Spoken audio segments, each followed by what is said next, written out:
రాఖీ పండుగ వచ్చింది రా మా చెల్లి రోజు 100 రూపాయల రాఖీ కట్టేస్తుంది కదా నాకు. ఇదేంటే 15 రూపాయల రాఖీ కట్టావు? డబ్బులు ఎవరికి ఊరికే రావు నాన్న. తీ ముందు డబ్బులు తీ. Same dialogue.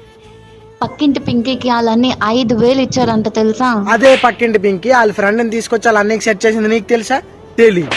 ఇప్పుడు నువ్వు నాకు రాఖీ కట్టేసావు కదా, నేను ఇప్పుడు నీకు డబ్బులు ఇవ్వను పో అంటే ఏం చేస్తావురా? ఏముంది, ఎక్స్ట్రా రాఖీ ఒకటి తీసుకున్నాను, నా ఫ్రెండ్ పద్మ చేత కూడా కట్టించేస్తాను నీకు. అమ్మ నా పర్స్ తీసుకొచ్చి దీనికి ఇచ్చే. అరే శ్యామల నీకు రాఖీ కట్టడానికి వస్తానంటుంది, ఏం చెప్పమంటావు?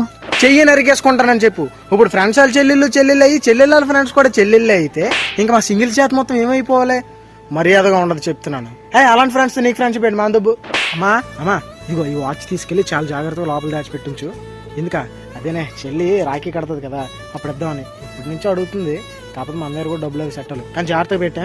ఇటు పైకి ఎదవలాగా అంటారు కానీ సెంటిమెంట్స్ ఎక్కువ. आई लाइक करे, फॉलो करे, शेयर करे।